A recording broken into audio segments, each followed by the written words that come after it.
So in the last class we saw the position time graph for 3 different cases, and we also learned what is distance and displacement and how do we measure distance and displacement.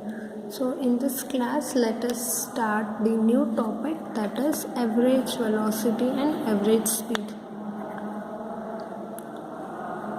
Average velocity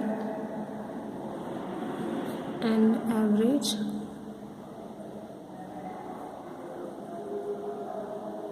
speed. So this is the new topic. Before going to this topic, we have to know what is velocity and what is speed. So now let us start. What is speed first? Not velocity, speed. So what is speed? Speed of a particle moving along a straight line is defined as the distance covered by the particle in unit time. Let me write. Speed of a particle moving along a straight line is defined as the distance covered by the particle in unit time. So the formula for this would be speed is equals to distance covered in unit time. So from this, what will be the unit for speed? So distance is measured in meters and time is measured in seconds. So the SI unit will be meters per second. So here speed is scalar quantity.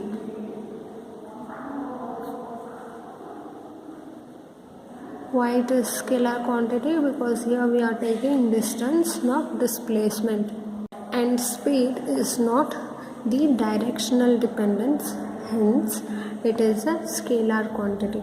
So if I write the SI unit, so we saw the SI unit is meters per second, or this can also be written as meters per second.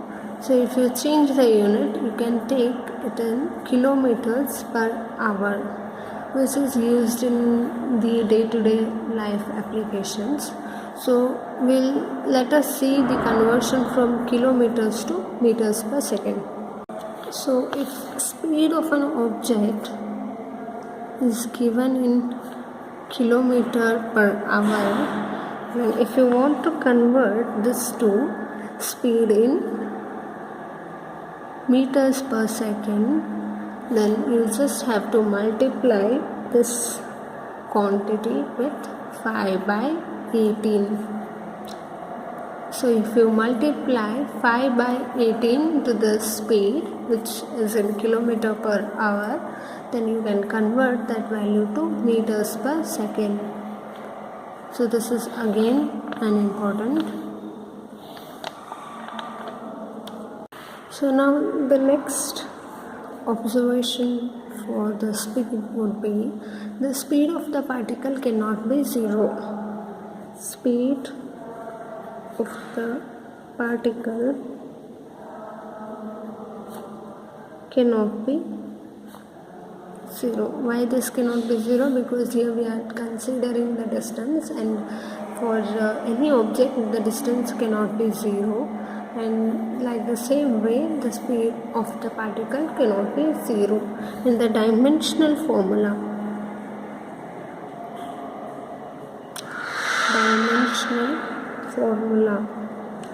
for the speed will be equals to what? LT power minus 1.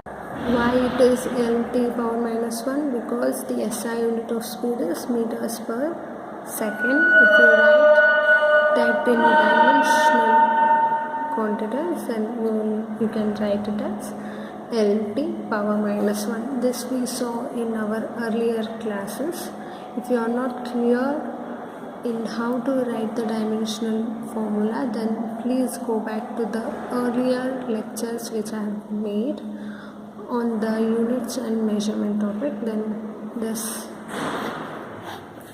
how to write dimensional formula will be clear to you.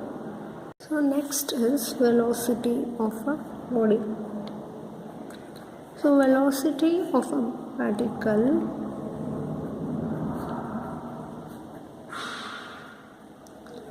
moving along a straight line is defined as the displacement of a particle in unit time.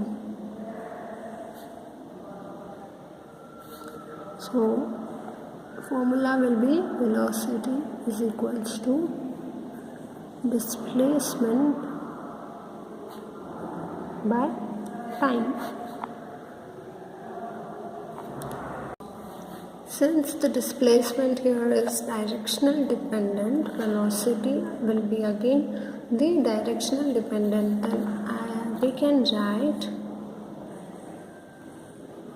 the velocity is a vector quantity.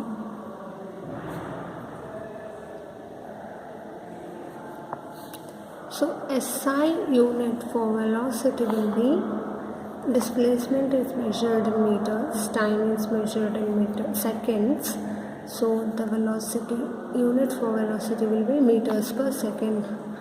SI unit of velocity is meters per second. As I said earlier, you can also use kilometer per hour as a unit for velocity. So now velocity of a particle can be 0.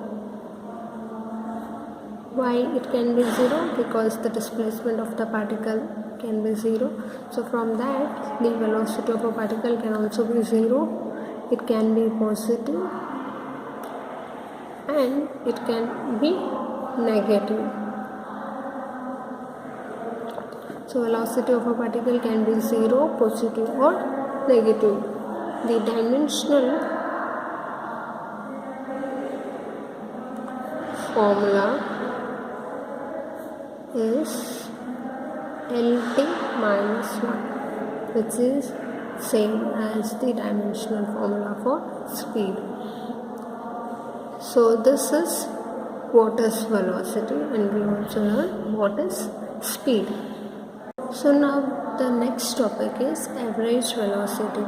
So when an object is in motion, its position changes with time. So but how fast is the position changing with respect to time, and what is the direction? So to describe this, we define the new physical quantity, which is average velocity.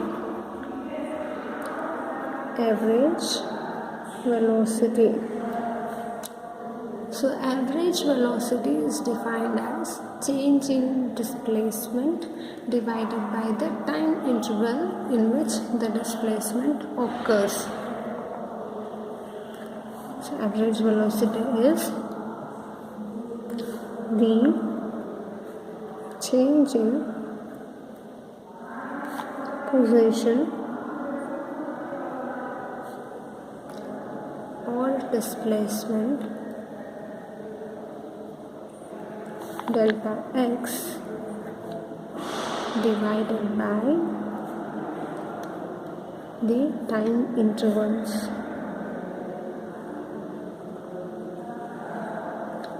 That is delta t.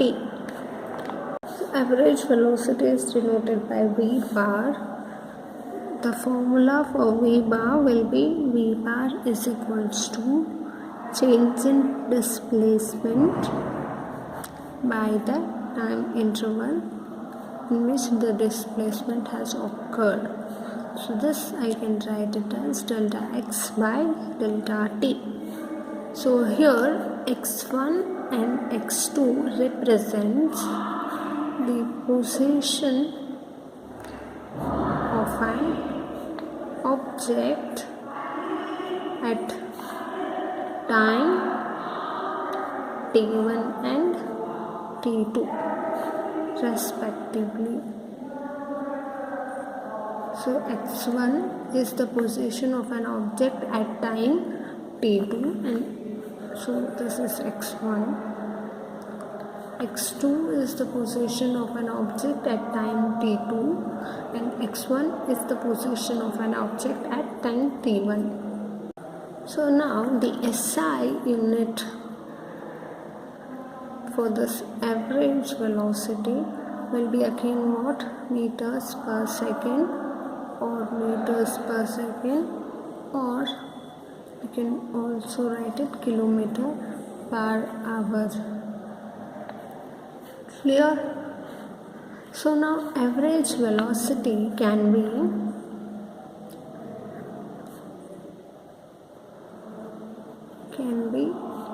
positive, negative, or zero depending upon the sign of the displacement.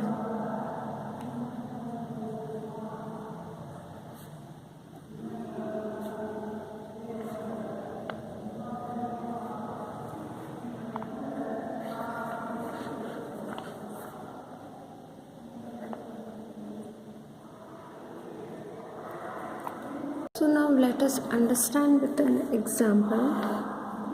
So say for the car is moving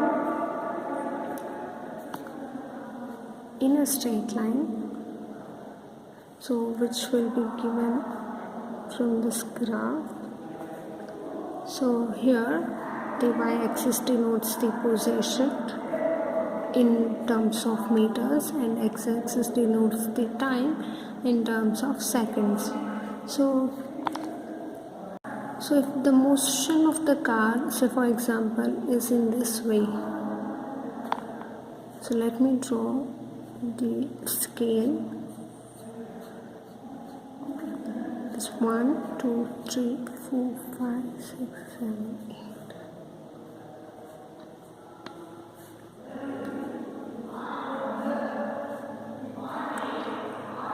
So now there are 2 points. So for example, P1 here and P2 here. This P1 corresponds to time 6 seconds and P2 corresponds to time 8 seconds. So if we want to know what is the average velocity that is shown by the car at the position P1 and P2, then you can find it from the above formula. So if you see the position for the point P1, it is almost equals to 1 meter. So position point P2, it is almost equals to 2.5 meters. So from this, if you write the formula, average velocity, which is denoted by V bar, will be equals to x2 minus x1 by t2 minus t1. Here x2 is for p2, so the displacement covered by an object for time 8 seconds is 2.5 meters minus x1 is 1 meters, which is divided by 8 seconds minus 6 seconds. So what will be the answer? 2.5 minus 1 is 1.5 meters divided by 2 seconds. So average velocity will be equals to 1.5 by 2 meters per second. So now let us see the position time graph for an object which is moving with positive velocity. First one will be positive velocity. Second will be an object moving with negative velocity. And the position time graph for an object which is at rest.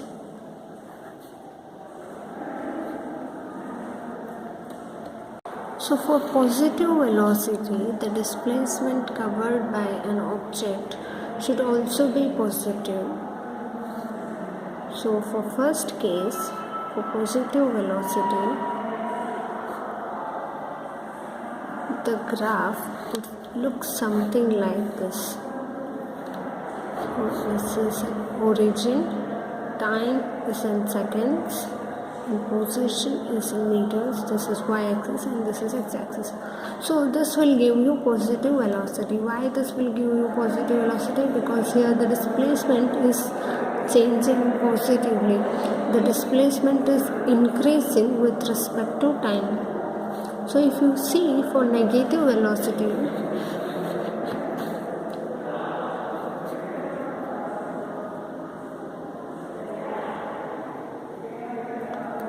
the graph would look something like this. So this is again x-axis, this is y-axis, this is time, and this is position. So here the displacement is decreasing. So for example, here this is the highest displacement. So now from highest displacement, the displacement is decreasing. So for this point, this displacement is this. For this point, the displacement is this. For this point, the displacement is this. So if you see comparatively, the displacement is decreasing from the highest point. So this will give you the negative velocity, whereas this graph will give you positive velocity. So now if you see the position time graph for an object which is at rest, then you all might be knowing the position time graph for the object which is at rest would look like the straight line which will be parallel to time axis. So here this is origin.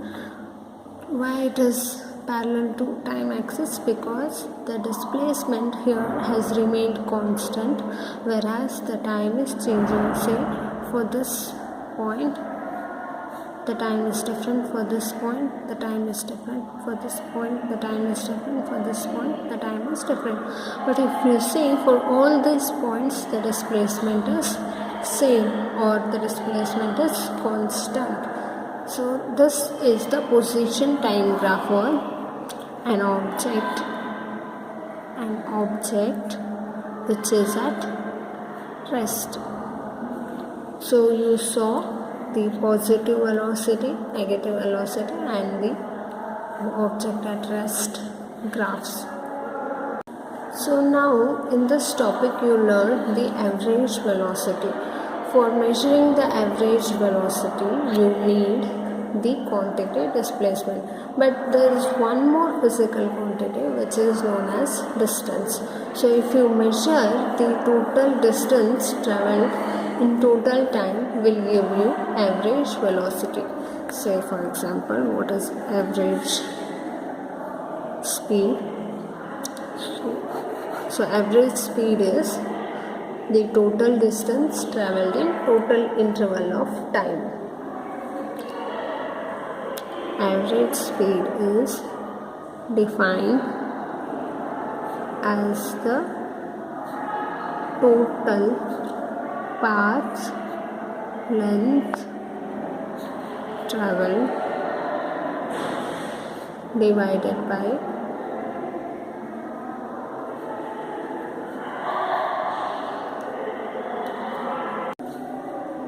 total time interval during which the motion has taken place. So average speed will be equals to total path length or total distance by total time, and the SI unit will be equals to